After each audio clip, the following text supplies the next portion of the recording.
Hello and welcome to another episode of My Opinion Means Nothing. This week on the show, I am joined by Tree with Roots. Hello. Hello, man. How you doing today? I'm well, thank you. I'm well. That's good to hear. Yeah, feeling a little bit tired, but I'm good. Planning a few bits and pieces, just monitoring my energy levels and my thoughts. Fair. I've had a few very honest conversations with family members, particularly with my dad. And been talking a lot about things that we've inherited as people from the African diaspora. Mm-hmm. And that's been, something that's been on my mind, floating around for some time now.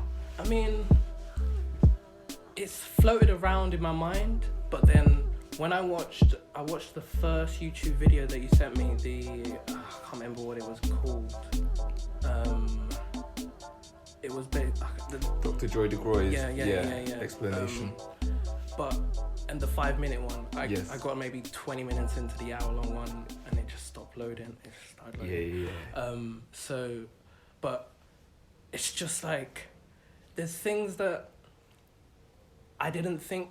Do you know, she talked about how, like, a lot of people, I think it was in the start of the long lecture, she started to talk about how a lot of people will say that this isn't true and stuff like that. And she went into this point about how her friend, like, someone white will talk to her and say, "Oh, Joyce, Joy, by the way, I don't see colour when I talk to you." And I've heard that statement before. And you know when you don't really think anything of it. And in the way how she's broken it down, I was just like, right, that's true, you know? Like a white person wouldn't say that to another white person. Because it's taken for granted. So if the fact that you have said that to me, you have noticed my colour, so it's probably better if you just say that you do, or you just don't mention it at all, because I notice it, you know. There's also the whole thing about if you don't talk about racism, it just goes away. And there's a good analogy where people say, well, if you have a tumor and it's growing in the side of your neck, you just don't think about it. Does it just go away? No. Oh, no. It just grows and grows, but you have course. to go into it and dive deep into it, find out the root causes of why it's growing, so that you can like cut it out by the root. Exactly. I think that's whole idea is nonsense. No, it's true. So before we get into that talk, I want to just touch on a few things that I've seen that's happening in the world. So the first will be about how the Brexit talks for the trade agreement with the EU, they're going to be starting kind of soon. And when I read that statement in general, I thought that was all agreed within the deal for Brexit, you know? Like, I didn't think they would have had to have a separate talk about how we're going to trade and how much it's going to cost and everything like that. So basically the UK are saying that they're accusing the EU of being too tough on them for what they want.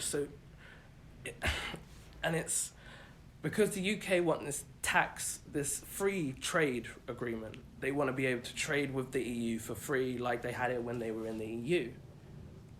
But we asked to leave the EU, so we must think that if we ask to leave, there must be some sort of backlash for us asking to leave, so we can't get the same deal that we had when we were in the team, I guess. Because by the way how I thought about it earlier today, it's just like, by the UK feeling like the EU are being too tough on them for wanting to leave, it's kind of like if you go back in time and think about the UK when they had the empire and when nations wanted independence, and the UK were like, oh, no, why would you want independence? No, that's horrible that you'd want to leave us. It's if you think about it in a crazy small kind of way, it's a similar kind of situation we found ourselves in now. And I don't know, I just feel like, why is there still these talks still happening? when we left the EU and a deal was made with the EU, what was in the deal? Because if it wasn't the talks about trade and all these other big things that we would need to understand, and like kind of like this whole uncertainty that the UK were in before Brexit happened, we're kind of still there now. Right. I'm not, as I confessed to you before, I'm not the biggest on this kind of Brexit sort of stuff. Yeah, of course. Donald Trump, all of that nonsense. For me, I choose to personally dissociate myself from that and to focus on things, on my immediate surroundings, my family, starting closer to home. And this kind of politics is more like a reality TV show nowadays. Like, just like, wow, is this really going on? So, it's true. But I do know that when we will have this referendum about leaving the European Union and stuff like that, it was so poorly advertised, so poorly understood, that a lot of people that voted either way didn't really know what they're getting into. Yeah. And people still seem to not know what's happening with one of the biggest decisions, I guess, in this country. So yeah. I mean, it's not only that, it's just also I'm not sure, you like you said, you don't really pay too much attention with the news, but the what was it, the Chancellor of Exchequers, he's recently just stood down. His name was Sadiq something. I can look it up because I have the internet. I'm just going to quickly pour some more water. Yeah, of course, man. I'm just going to look this up.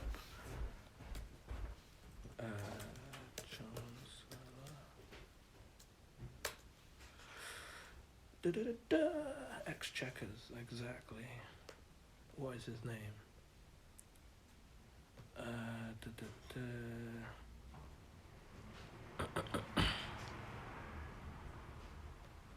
Where is this information? Oh, why don't you just give me the information next? So this is the new guy, but I want to know the other guy, predecessor. So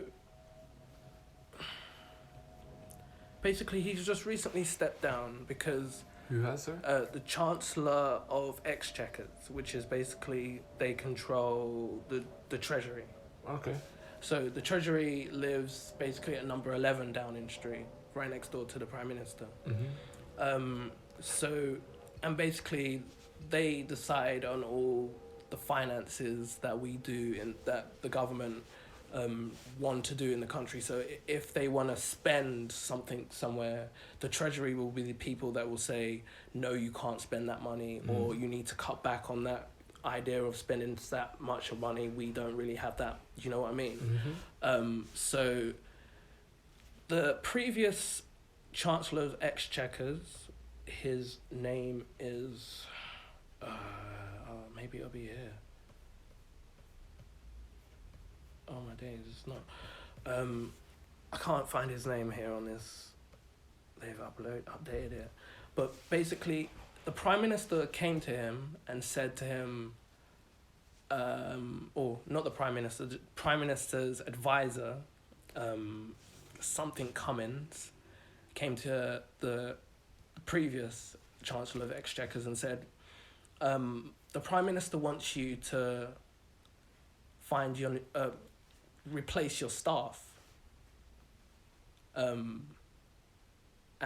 basically the Chancellor said that he wouldn't replace his staff because these are people that have worked hard for him for years, and he's not going to kind of replace them and just bring in new people just because that's what the Prime Minister wants, because it's kind of, he said in the news that he doesn't believe any self-respecting minister would fire their team just because. And so they basically said to him, either you fire your team or you need, but not that you have to stand down, but he decided that he's going to stand down because he wouldn't fire his team just so that he could continue his job, because he didn't feel right doing it. So they've now brought in this new Chancellor of Exchequers. But like, the thing that makes me feel that it might have been a coup is the fact of how fast they brought in the new guy. Like, the day the guy stood down, they already brought in the next guy. Okay. And it's kind of like, if the Prime Minister was to step down, you wouldn't have someone new to step in just like that unless they'd planned it, you know? Well, I don't know, like... Yeah, I'm not too sure. I don't know, if you think about it like a company, if the CEO was to step down, unless they already had someone in line to become the next person, they would have to vote on the board before the next person would be appointed the next CEO of the company. Okay. So, I don't know, it just seems a bit underhanded that the moment the guy steps down, there's no question of who they're going to bring in next. They've already decided on who they're bringing in next, and that he's in the job. And he's going to head up this new team with the Treasury. But the problem is that I feel more for the uncertainty side is we've just left the EU where we wasn't sure about what's happening with our spending anyway for the country. And now we have a new head of Treasury, and he's now having to train a whole new team, and they now have to think of a plan for the UK for the coming future. But, you know, I don't know, it just seems like there's just more uncertainty in the world, in the UK politics side, and in a time where we feel like we should be having more certainty and more understanding of what's happening, it's not happening, and it's just... And this is what brings me on to the next point that I found where I was telling you about the article that I saw not long ago. Came out today. So it says that Boris Johnson has silenced on advisor, what's his name? His name is Andrew Sabisky. So Sabisky's made a comment that black people have a low IQs. Okay. And Boris Johnson hasn't made a comment on whether he agrees or disagrees with this point. Right. I mean, so some guy makes a very general, sweeping statement. Oh no, it's someone within the cabinet. Cabinet, yeah. But who can? Am I allowed to swear on this? No, yeah, swear away. Go who gives a shit what this guy has to say? Like, yeah, of course. Ultimately, if he thinks that black people have low IQs, where he got these statistics from, that I don't know. Is he taking into context or consideration what we're about to talk about, which was like generational trauma and the institutional racism within schools and how that affects people that are marginalized by society? I don't think he is. No. And quite frankly, I don't care. Like, no, like, I'm not saying that people should care as the point of these people are within government, right, who are running the country. Now, the whole country flipped out when the Labour Party supposedly made this comment about that was anti-Semitic. Do you know what I mean? Now this guy's made this comment, and no one cares. Yeah, people like to pick and choose. What makes the tabloids. Do you know what I mean? That's nothing different in that one. No, of course. It's just very. Certain people have voted for this Prime Minister that we have, and it's... What, Boris Johnson? Yeah. Who voted for Boris? Not me, but the majority clearly did. Oh, yeah, okay. For him to be the Prime Minister now. And in 4 years, they're going to be running again to try and have Boris Johnson again as the Prime Minister. I don't know, man. It's... If the right people aren't in power, then as much as things have got better for us, they can get worse. Mm-hmm. Because they're the ones making all the rules. Do you think things have got better for us?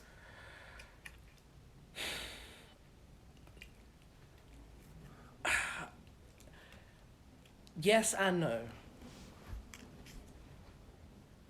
Yes, in the sense that...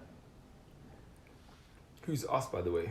Black people. Okay, so you're specifically talking about black people in this country? In this country. I can't speak about any other country. I only know about what I see around me. Your experience, yeah. Yeah, and I can't talk about any other race personally. I know what I've seen from my own experience as well on other races, but personally, I can only talk about my own race. But even that being a thing... Well, first of all, before we are black, white, or brown... We're humans. Right? We are beings of different hues. Hue being, right? But the race that people that you're reflected in, and therefore that society shows you as societally you are a black person. People treat you as that. Yeah, I understand. Yeah, of course. Yeah. And only from the side of... I've spoken to a black American who's come here, and she said that being here is the only time where she's felt black first. Felt like a human first. In America, she feels like it's more racial, as opposed to how it is here, where she feels more human first and black second, as opposed to black first. Yeah, I've spoken to quite a few people from the US, and they said a very similar thing. And to be honest, I just think it's a lack of understanding of how this society works. Mm-hmm. Like in the US, racism is a lot more blatant. It's a lot more in your face. Mm-hmm. There's a lot more documentation. There's a lot longer history of racism with Jim Crow, segregation, the fact that the enslavement of African people actually happened on that land. So therefore there's a different relationship with race, which is different to here. Mm-hmm. I always think the US is like the southern part of the US, which is, a lot more ostentatiously racist, and the north, and then the UK is a lot more like the north, where in the north of the US, people would smile in your face, stab you in your back. You won't be able to get a job because of the name, the name, the color of your skin. So therefore, it's a lot more insidious. And so for in the UK, particularly with the relationship with the enslavement of African peoples, having a lot of its stuff happening outside of the UK, there's a kind of under the carpet kind of relationship towards race, which people who are not from the UK will be like, oh, there's no such thing as racism here. Yeah. It's just so not the case. It's not the truth. Racism is embedded into the culture and the fabric of this country. The British Museum, the, Fleet Street, everything. Yeah. It is embedded. The fact that the cotton from Manchester, the ports of Portsmouth and Liverpool and Bristol, all of these things have been built up, and then how they use that money to then colonize and India and what they did in China and all of that stuff. So it's so insidious, racism within this UK, that because I like to travel, right? And I coined this term mochila's eyes, which in Spanish means backpacker's eyes. So when I go to another country, I'm like, oh, look at these beautiful buildings, and look at this, it's so peaceful, it's so lovely, these people laughing and dancing, this thing seems so great here. And then you talk to people and they're like, no, it's not great. If you know about this, you know about that, you know about this, and you spend longer there, you're like, oh, okay, you start to see it. And then your mochila's eyes start to dissipate, and you start to see it as it really is. Because you kind of romanticize things. That's true. It's 100% true. You go away, you're like, well, it's a beautiful country, beautiful people. You kind of, as much as you don't want to forget about race, you do, in the sense of you don't see it, like you were saying. It's not in the forefront of, because that's not what they want to, the picture they want to paint to you. Oh, no. I think it's not. I don't think colorblind is the issue. I don't think anybody should be colorblind. I think understanding or noticing people's culture and the fact that because we are black, we are going to be treated differently to somebody who's white. Yeah. Because we're black men, we're going to be treated as somebody different to who is white, a white woman. Those are things we can't escape. I don't think disregarding people's color or their culture is a good thing. Oh no, of course. I think celebrating it is a beautiful thing. Yeah. In one of my poems, I say, different colors on a canvas creates the wonder. The problem is when a color subjugates the other and uses the difference in hues as a tool to divide, used to justify the blight of other types. When one color becomes a symbol of might, it can cause even the greatest of leaders to become blind. And so it's actually celebrating people's different ethnicities that we will find different perspectives and different answers and a much beautiful picture to paint rather than just black and white. It's true. No pun included. Yeah. But no, you're right. If we celebrated ourselves more and where we come from,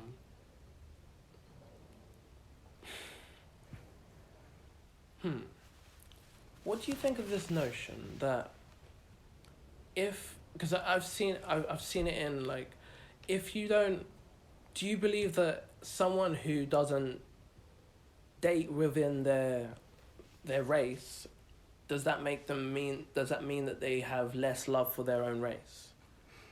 There's two things to go about that. And then I've also got a personal experience of dating outside my race with my ex. Yeah.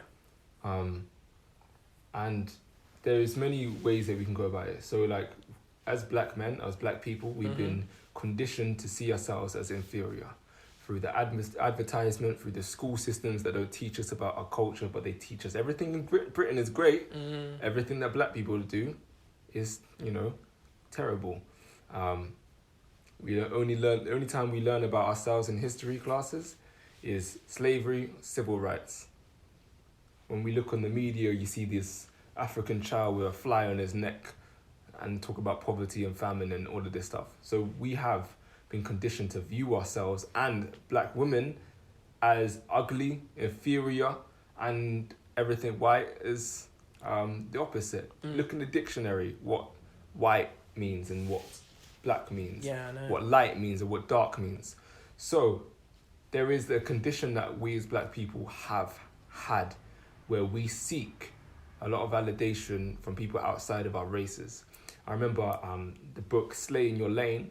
There's statistics that say like black people in the US, black people in the UK are specifically black men and then black women. They are the highest number of people to date outside their race. What does that say? Then you can also say, I don't feel like just because you date outside your race, it means that, you don't have much self-esteem or you don't see the other person as black, as beautiful, but there is something in that. But then there's also something to say like, look, at the end of the day, love is love, and that transcends all boundaries of race, ethnicity, creed, sexual orientation, and that should come first. Yeah. But then we have to kind of balance things, and we have to put things into perspective and constantly assess. Am I in love with this person because of their hearts? That's what it should be about, I think. Or am I in love with this person because of the validation that I get? Oh, I'm with this person, that makes me feel like this.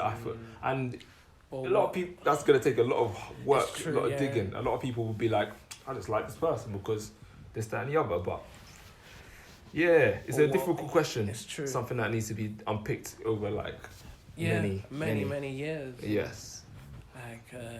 But it's just something that I've always thought about because I watched I think it was a BBC documentary, short one about it, and it just made me think. I was like, well, I don't know. I've never really thought about it like that, but I just thought that love is love, You don't choose who you fall in love with, so why should it matter? But, I mean, I don't have any less self-esteem or love for myself. I love myself so much more. not because I date outside my race, but I just love myself in general. And it all starts with self-love first, because how can you pour into another's cup if you're empty yourself? It's true. You can't. And people say, like, the idea of being vain is a bad thing, but why would it be a bad thing to love yourself? Yeah, I think people confuse vanity with self-love. Yeah. Like, yeah, definitely. Self-love is very important. Yeah, and it's 100%. not selfish. No, of course not. You shouldn't feel selfish to love yourself, because you are yourself. You need to, if you don't have it here, you can't give it out. Exactly.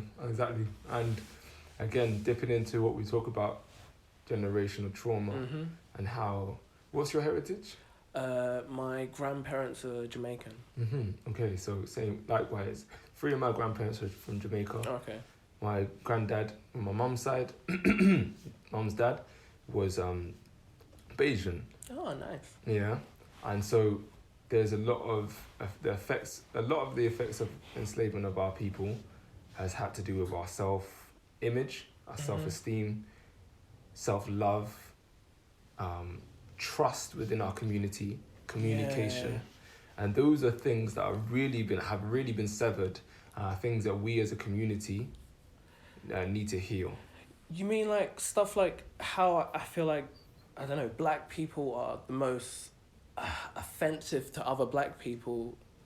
Yeah, well, we hate ourselves. Yeah. That's like a general statement, but there's a lot of truth. Yeah. When we look in the mirror, we don't see kings or queens. We see the lowest of the low. We see, and that's not how it should be, but we've been conditioned that way. And it's only through understanding who we are, where we come from, how much rich history we have on the continent of Africa, that we will look at ourselves in the mirror and see beauty, and then we'll look at somebody on the street, another brother and sister, and we won't see them as somebody who can hurt me, but somebody who is part of me, who is me. Yeah.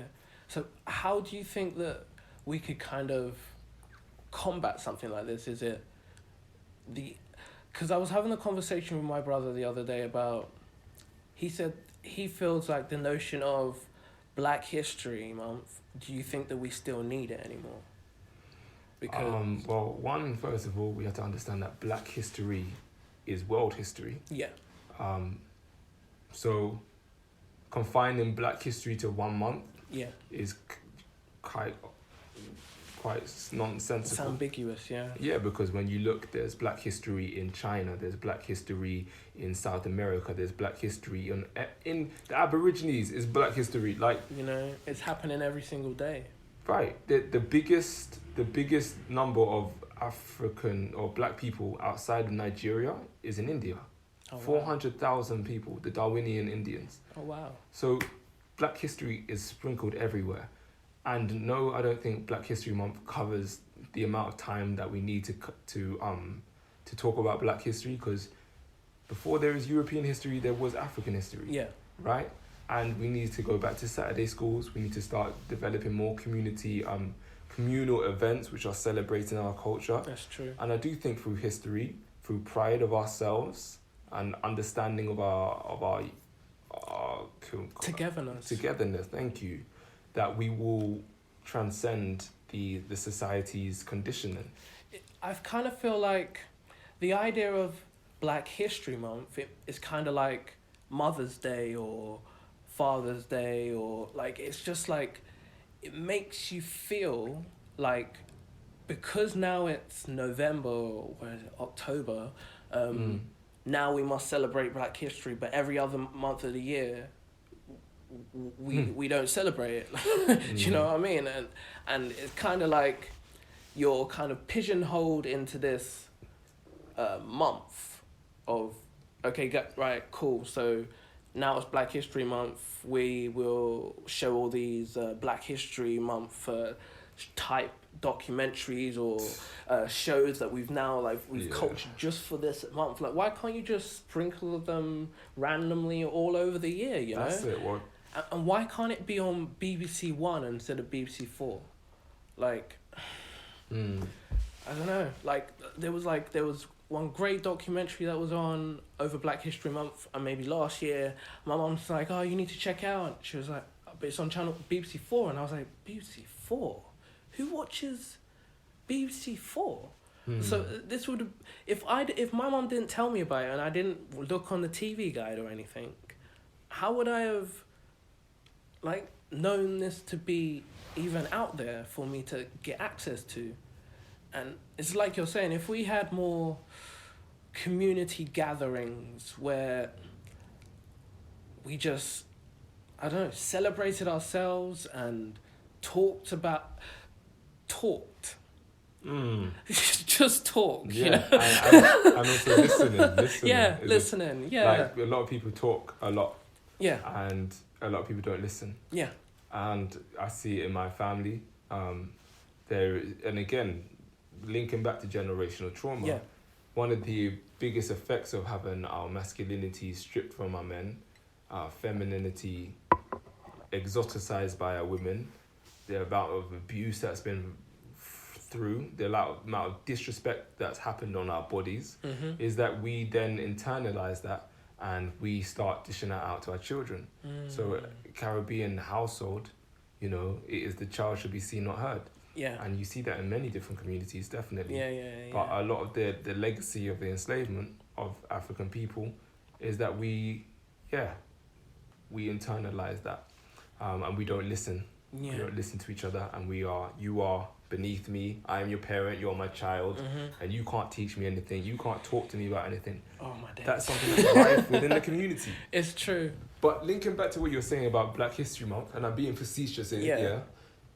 If there's 12 months in a year, and 1 month is to Black History, what are the other 11 months?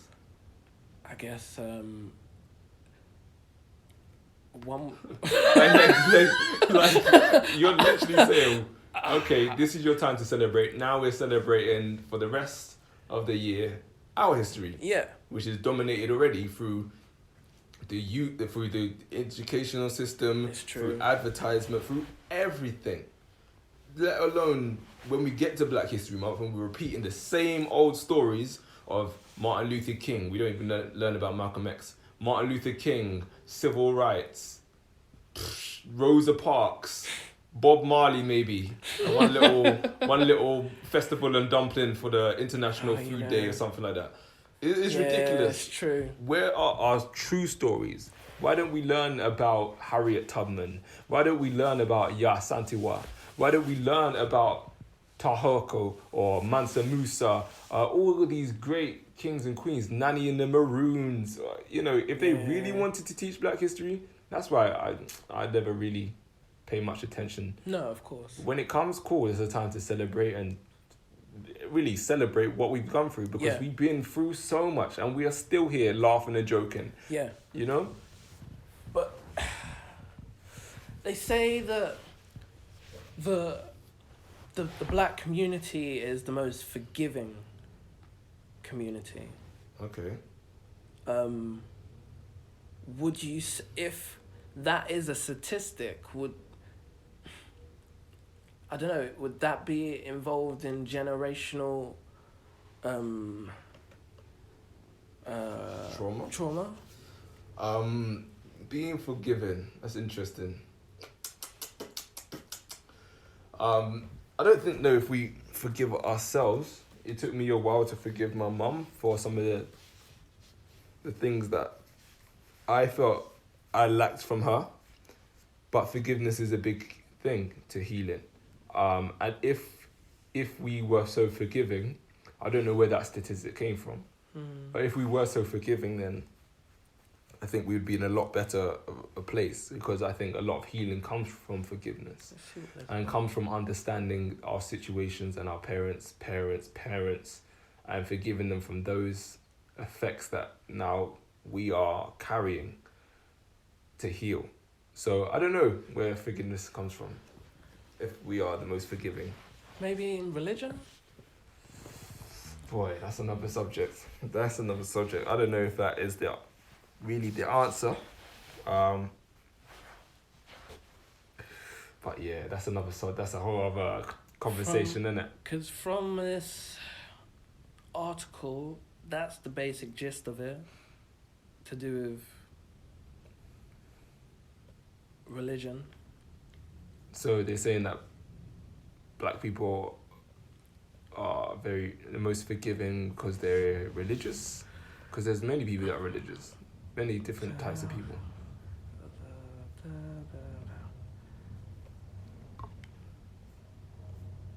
Because literally, I just typed in black people most forgiving, and every single article is why are black people the most forgiving? Why are black people so damn forgiving? The problem with us always asking black people to forgive. Oh, what do you mean? What? Oh, this is not going to give me information. This is a news article. But, I don't know. I just heard it somewhere on, because I watch a lot of American TV shows and stuff like that, but I heard it on something American, but I don't know if it's the one-sided nature of black forgiveness.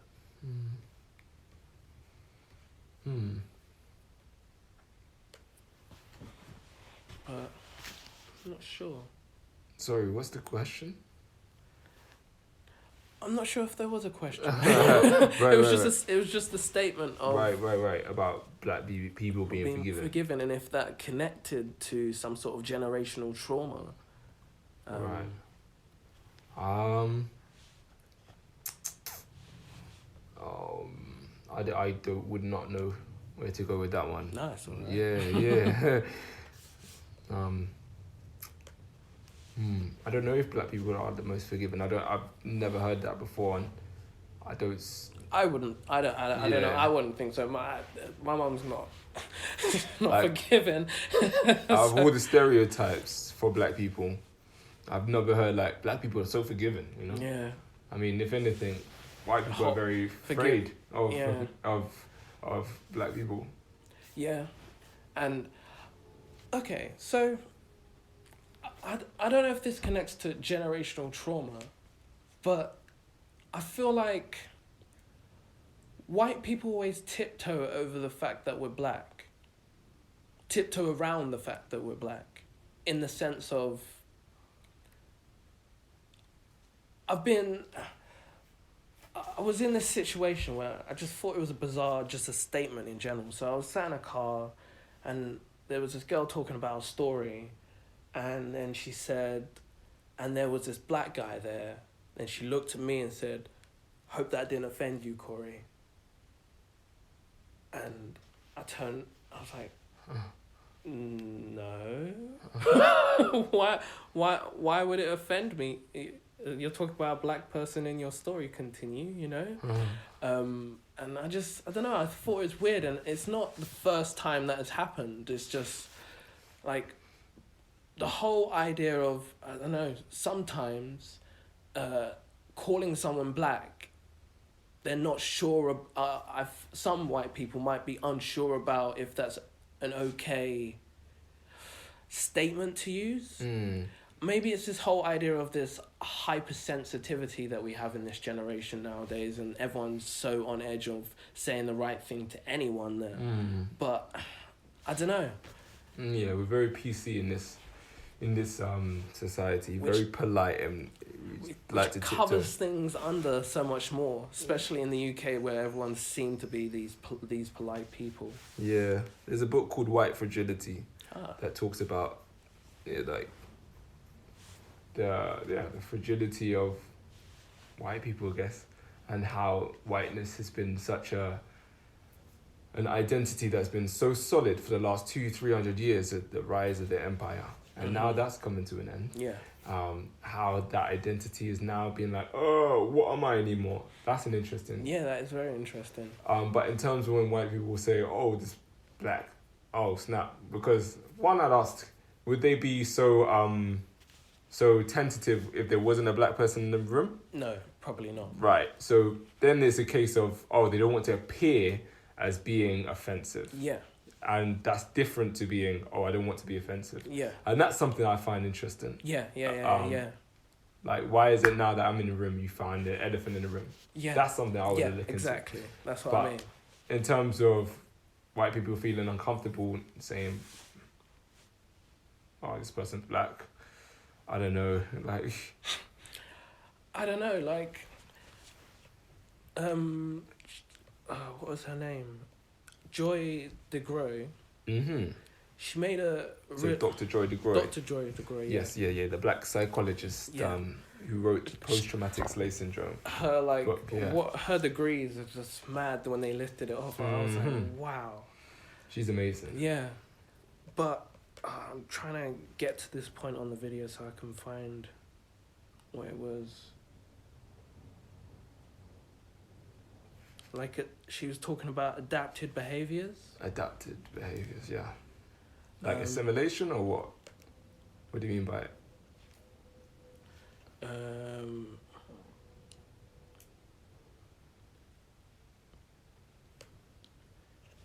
I'm gonna quickly get this point up. Behaviors that I took for granted as, well, cultural. There's adaptive behaviors, survival behaviors. Well, what are they? Let's just say 2019, you have a black mother and a white mother. The sons go to school together. They find themselves at a meeting. The black mother leans over to the white mother and says, I just wanted to mention to you that I noticed that your son is really doing quite well. And the white mother's response is, oh, thank you. She begins to go on and on about, he won the science fair, his uncle's an astronaut. She's just oozing. She realizes the black mother's son is actually excelling her son. And she says, well, wait a minute. Your son's the one that's really coming along.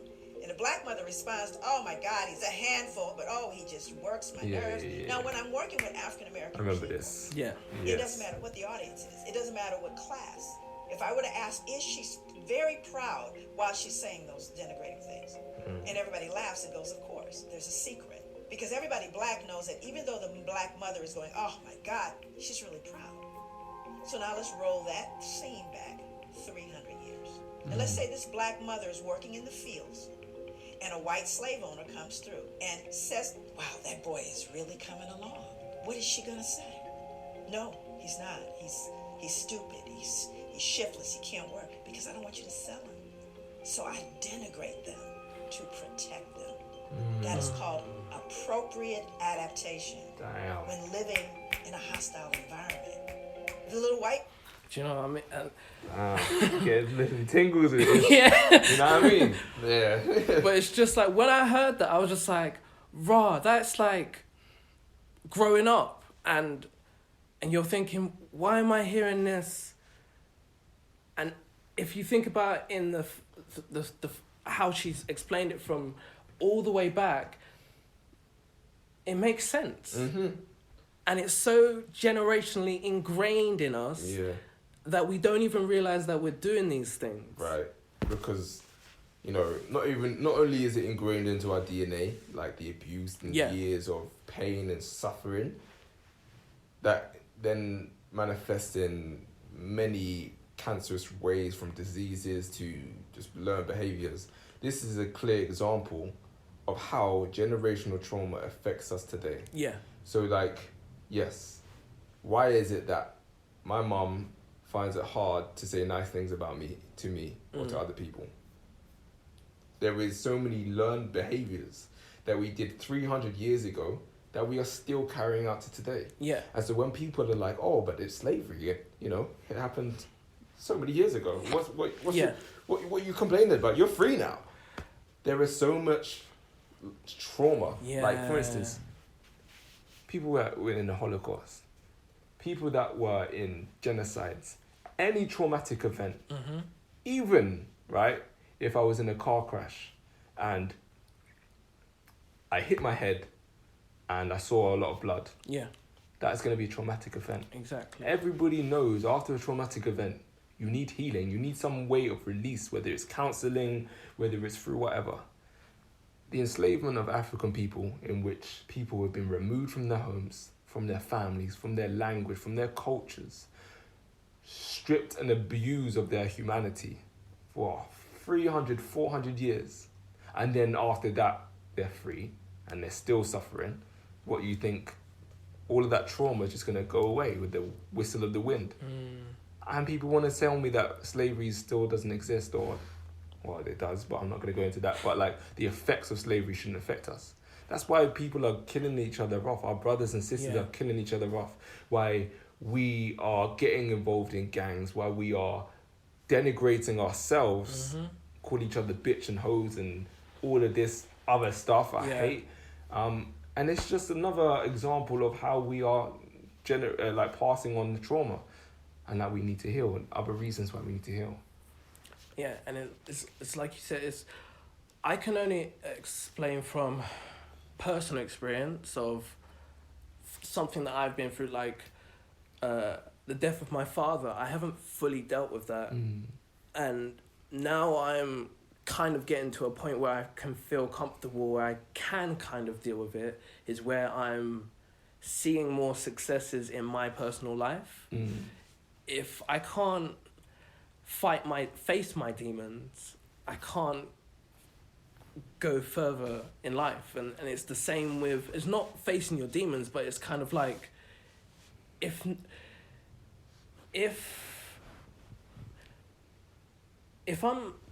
someone needs help in school, extra help, then you would have like a helper in class that would give them the extra help.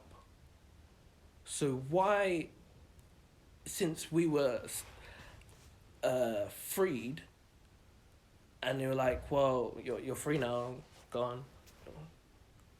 And we were like, well thanks, but can't you like, you know, like, I don't know, not like we need reparations, but reparations would have been nice, but not maybe in the monetary value, but in the recovery kind of point of view. 100%. Like everybody should be getting therapy. I don't even know if that was seen as a thing back then, but not even just monetarily when you talk about reparations. Yeah, 100%. And even that debt is like trillions of dollars, like trillions of dollars. That's a US term. Trillions of pounds, whatever. So much is in debt to us for the economy booming, industrial revolution from the backs of cotton and all of this stuff. As I said before, then going into India and partitioning that and colonizing. Anyway, then the scramble for Africa. There's so much to share that we are in debt. They are in debt to us. Yeah. Reparations can come in the form of building schools, hospitals, and that's what I mean. Communal event areas. This, that, and the other. And sorry, I've lost the point. That was I don't remember where I started, to be honest. You talk about your father, and I was just talking about how, like, I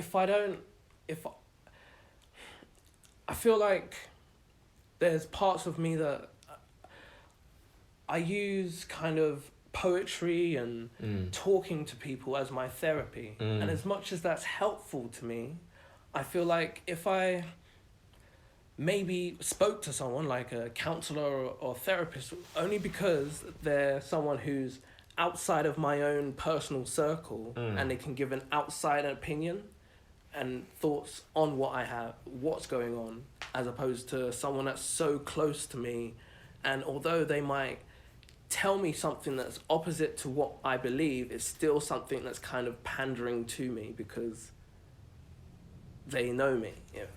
I think the problem is, one, I'm seeing a therapist at the moment. Yeah, of course, yeah. I've got a lot of things that I need to work on in myself, and I have no shame in saying, like, I need somebody that I can just talk to. Yeah. And I think if we as communities listened more to each other and we didn't interject and we didn't put our own opinions on other people's lives, we wouldn't need therapy. If we had a good network of people where I can be like, look, I just need to let this off an hour.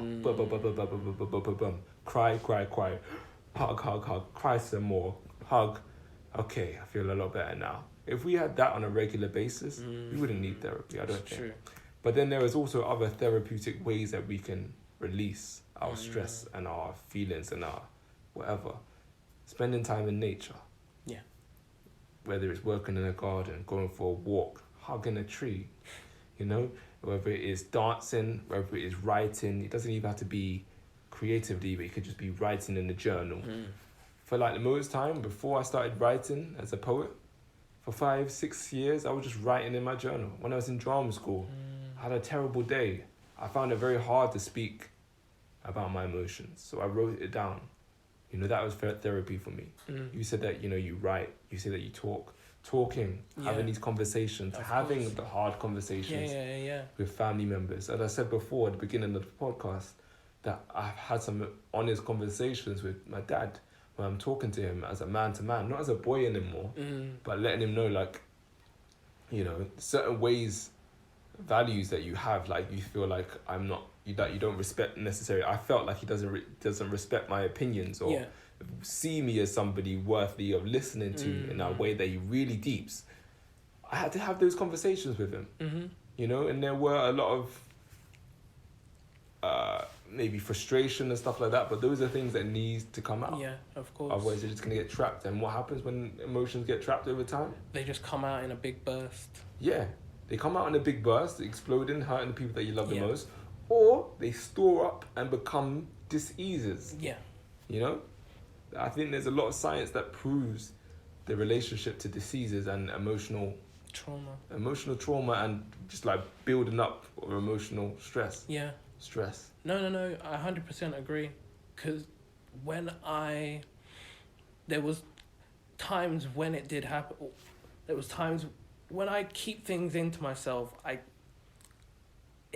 I feel like I get overly stressed. So like, when I do get overly stressed, I'll lose my appetite. So then, for me, if I talk to people, then I can kind of keep myself sane. I've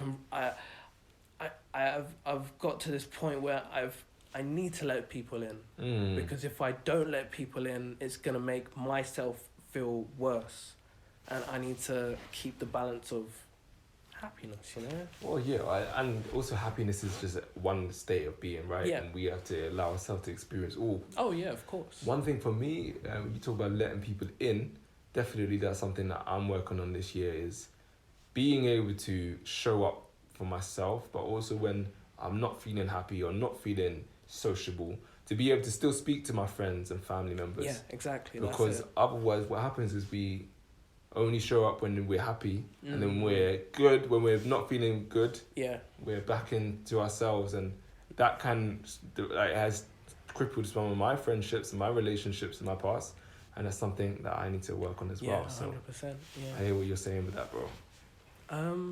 So I'd like to go on to giving you like a little interview. If you're okay with that. Yeah.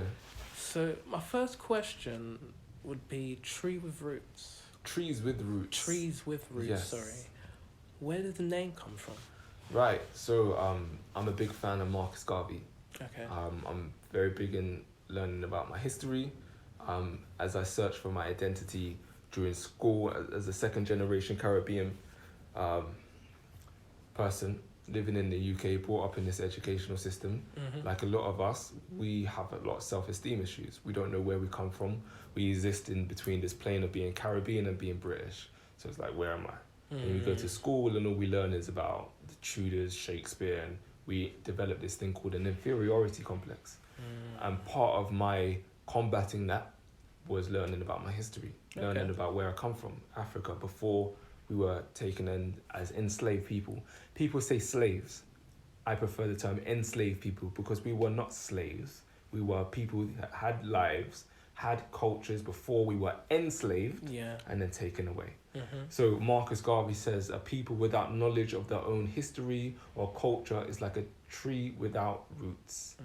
And I'm a big fan, you know? I'm a big fan of being like, look, so many of us, brothers and sisters, are trees without roots. We are so disconnected from where we come from, this earth and our heritage, that when the wind comes and the storm comes, we're just flopping around. And I prefer to call myself trees with roots, because I'm embracing my roots.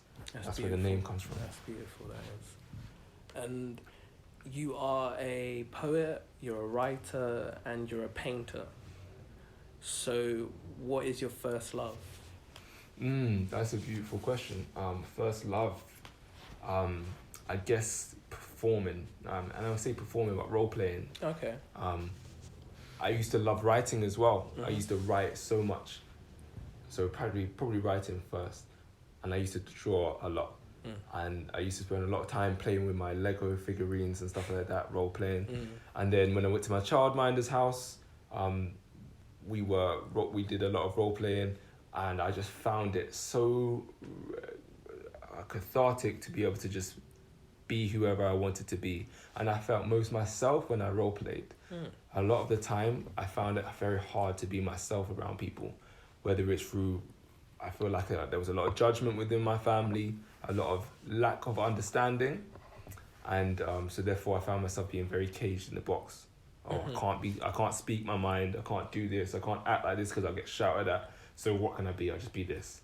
And so I found a lot of release with role playing, and then my mum signed me up to a theatre school. Cool.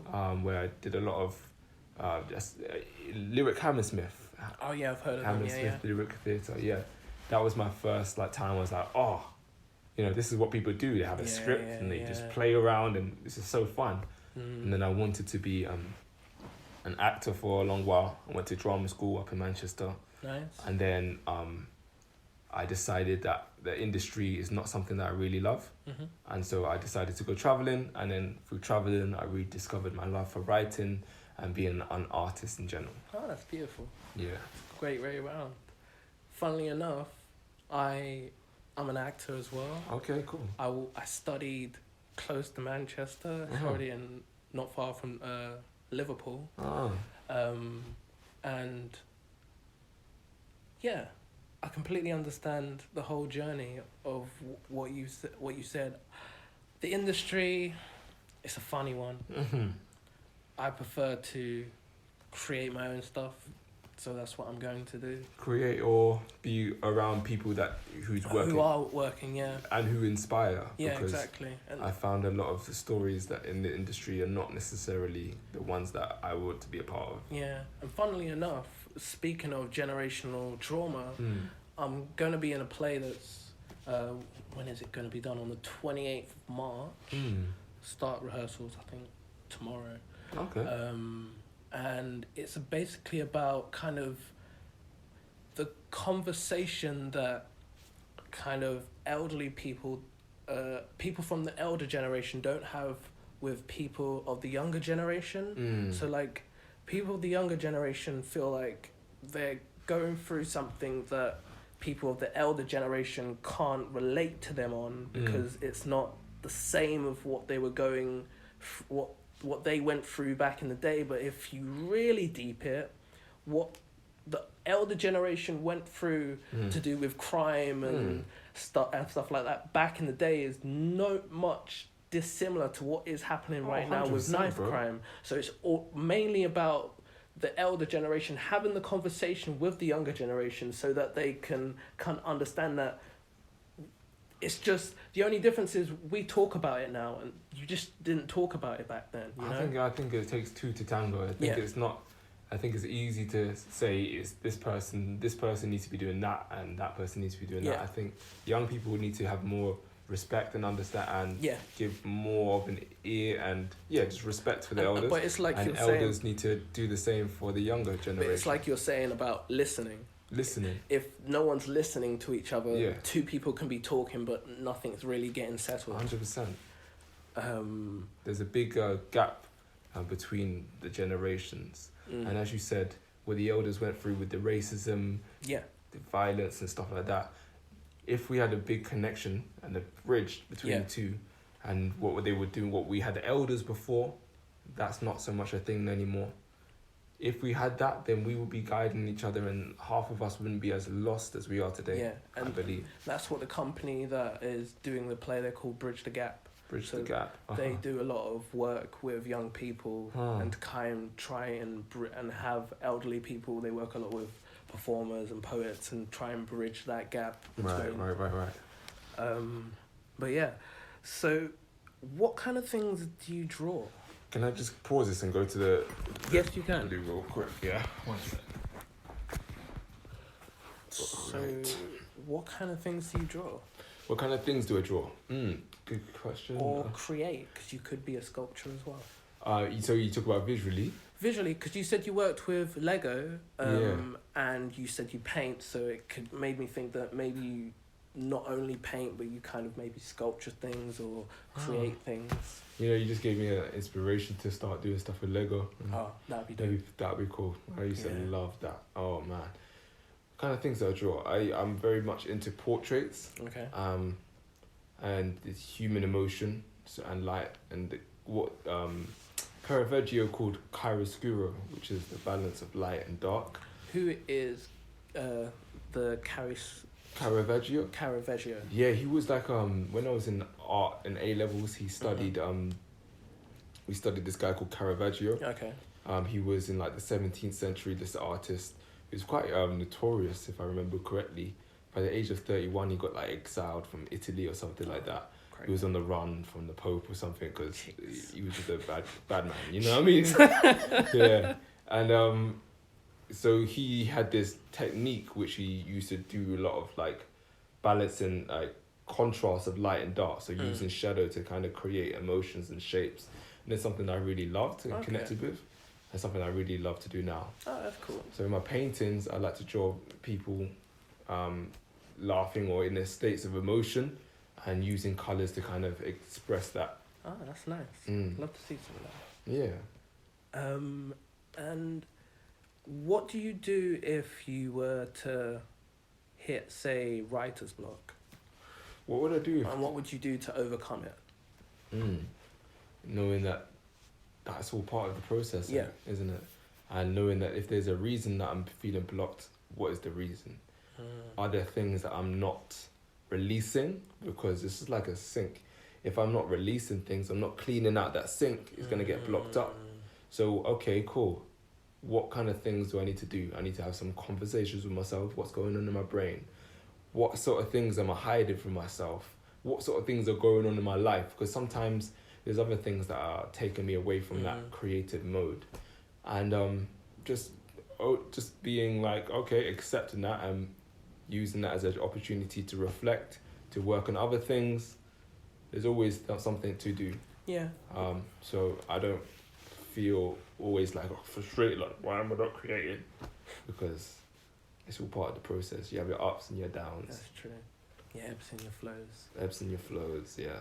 I just always find it as an interesting question to ask people what they do to get over writer's block and if they think it's a big problem or not, you know. People give different answers, but that's a very nice answer. That's actually similar to I did a podcast, an episode, not on my podcast, but someone else's podcast I hosted. We did an episode on writer's block. Okay. And the answer that you gave was basically the gist of what we got by the end of the episode, because the episodes are kind of like, we know what we're going to talk about, we don't fully understand it until we've had the discussion and we get to the end. So once, basically in a nutshell, the answer that you gave is the answer that we came up with at the end of the episode, right. Which is really interesting. I think that's just one very important key to life, acceptance. Yeah. And just like accepting whatever state we're in, even when we're in those low states. Yeah. Like I remember I had a period, like a week and a half of like depression where I was just in my bed and I didn't really want to do anything. And I think the only way I really got out of it has been like, you know what? Why am I trying to fight this? Accept the fact that I'm feeling low and let's look into why I'm feeling low, what kind of things I can do. And then 2 days later I was out of that. That's good. And I think acceptance is fundamental to life. Acceptance and reflecting. What inspires you to create things?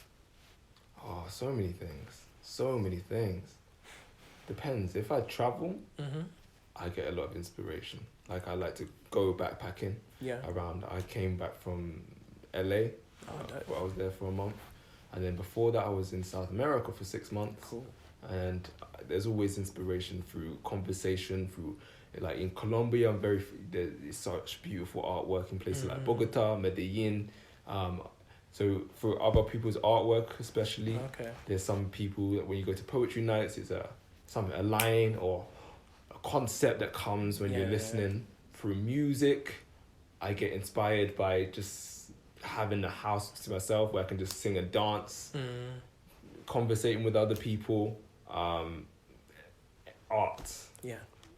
reading, just filling my head with things. Knowledge, Yeah, knowledge, exactly.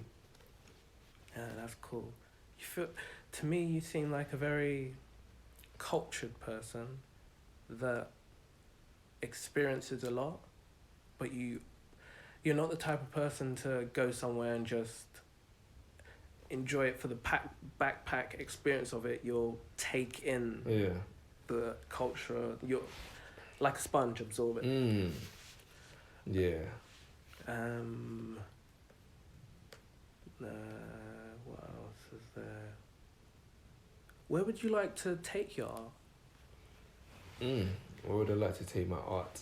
Internationally, definitely. I'd love to go to the continent of Africa. I've always grown up with a fascination of the US. Because it's been a cultural icon. I grew up watching Fresh Prince, my wife and kids, all of the Hollywood movies, and so that's something that's a fascination to me and something I'd love to go to. And just see as much of the world as possible. So wherever my art takes me, I'm always a keen student and open. So where in the world haven't you been that you want to go? I'd like to go to Japan. Cool. I'd like to go to Japan, definitely. And I would love to go more around the continent of Africa. That's something that I definitely know I want to do. Yeah. And Singapore, I've heard, is amazing. I'd love to check out somewhat Australia, the Aborigines. That's true.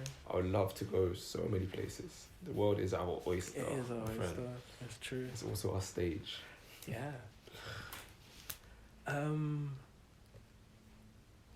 Yeah. I think I'll leave it there with the questions. Okay. Because, it's been an interesting chat I've had. Definitely. Do you have anything to plug? Yeah, definitely. So my Instagram page is Trees with Roots. Cool. I have a website which is treeswithroots.online. You can check out my stuff there. What do you just have poetry on there? I have everything at the moment. Poetry, art. Poetry. I did a mural when I was in Colombia. Any like visual art that I create, I put up there. And also something I would like to plug is the men's circle, the Melanin Men's Circle. So I host a space for black men to come and to talk about their feelings and to talk about issues that are affecting us as a community. We meet once a month, not once a year, once a month, and it's a really safe space where I've got a lot of great feedback of a space where we can actually just be ourselves and talk about things without fear or judgment, or just where we can be understood. Yeah. So the Melanin Men's Circle. And where do you meet? So at the moment, we've moved location into Lewisham, the Orchard Gardens Community Centre.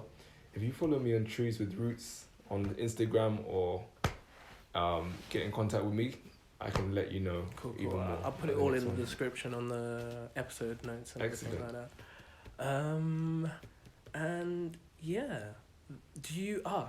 one thing I didn't do. Do you have a poem that you'd like to share with us? Do I have a poem that I'd like to share with you? Yeah, I do. I didn't. It's in the back of my mind. Let me just quickly check out my phone and see if I can a short one. Yeah.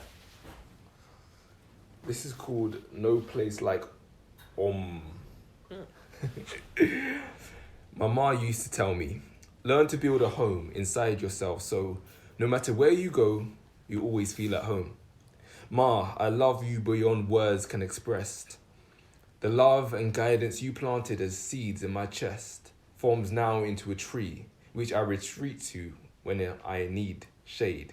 Each day on the road often feels like 2 weeks with the amount that I learn. Makes me wonder how time is so relative. There are kids that seem 60 and elders that are, well. As I travel, your words guide me. You and Dad are my inner compass. You and Dad are my inner compass.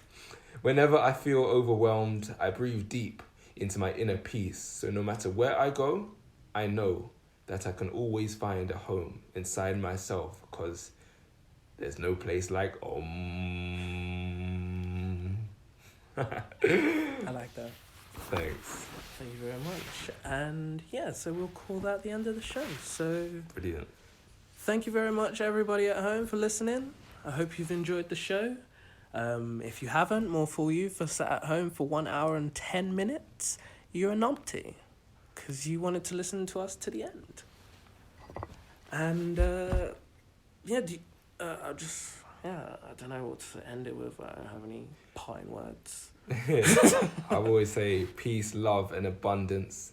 And I hope this podcast gave you clarity on whatever questions or answers that you're looking for. And yeah, always searching for that journey and that growth to become one as a people. Not just humans, but animals and trees. I sound like a hippie, but I know, right? ooh-wee. You know what I mean? Blessings. Lots of love. Peace and love. Thank you and goodbye.